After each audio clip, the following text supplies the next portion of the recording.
조선 최고의 베스트셀러이자 유학의 끝판왕이라 불리는 책이 있습니다.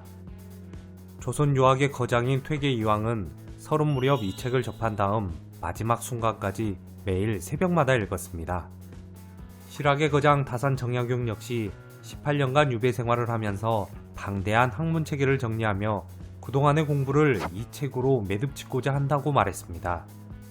그 정도로 이 책은 조선의 선비들에게 없어서는 안 될 귀중한 책이었습니다. 도대체 이 책이 그들에게 어떤 가르침을 주었길래 조선의 대학자들이 그토록 빠져들었던 것일까요?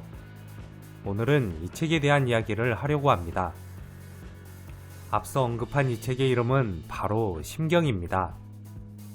심경은 주자의 제자였던 송나라 학자 진독수가 편찬한 책으로 마음에 대해 다룬 유교 경전입니다. 사서삼경과 주의, 주돈이, 정의천 같은 유학자의 글에서 마음 공부에 관한 내용들을 가려 뽑아 만들었습니다. 책이 처음 나올 당시 중국에서는 별다른 주목을 받지 못했지만 퇴계이황이 이 책의 가치를 알아보고 적극 연구하면서 조선 최고의 베스트셀러가 됩니다. 이후 심경과 그 주석서인 심경부주는 인간의 마음 이해를 위한 성리학자들의 필독서로 자리매김하게 됩니다. 그런데 노노, 맹자, 중용처럼 이름만 들어도 익숙한 다른 동양 고전들에 비해 심경은 우리가 왜 잘 알지 못하는 것일까요? 그 이유는 바로 격동의 근현대사를 거치면서 철저히 잊힌 책이기 때문입니다. 일제강점기, 한국전쟁, 급격한 재건의 과정을 지나 민주화에 이르기까지 우리는 숨가쁜 역사를 겪게 됩니다. 그러한 현실 속에서 어쩌면 마음을 돌보는 일은 배부른 사치였을지도 모릅니다. 당시 마음을 지켜내는 것에 대한 깊은 사유보다는 현실에서 살아남기 위한 투쟁이 더 필요했던 것입니다. 치열한 쟁취의 과정을 겪은 지금 우리는 원하는 대부분을 얻게 되었지만 급하게 쌓아올린 만큼 우리 안에서는 다양한 결이 뒤섞여 분열적인 모습으로 나타나게 되었습니다. 그래서일까요? 마음 공부에 소홀해진 오늘날 현대인들은 마치 마음을 어딘가에 잃어버리고도 잃어버린 줄도 모르고 살아가고 있습니다.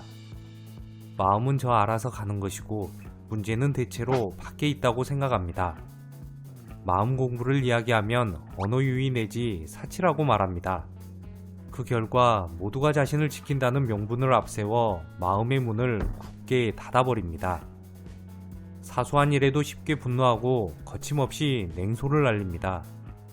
실익은 챙길지 모르지만 언제부터인지 우리의 내면은 거칠고 메마르게 되었습니다. 맹자 고자장구 상에는 이런 글이 실려 있습니다. 사람들은 닭이나 개를 잃어버리면 곧 찾을 줄 알지만 잃어버린 마음을 찾을 줄 모른다. 학문이란 다른 것이 아니라 잃어버린 마음을 찾는 데 있다.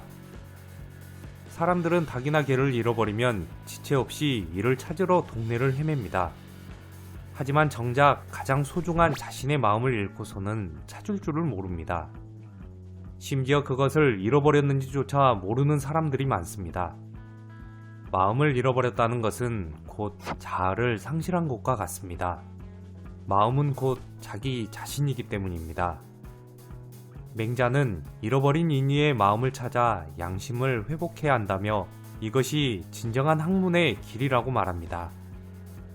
다산 정약용 역시 마지막까지 치열하게 고민했던 삶의 주제도 바로 마음입니다.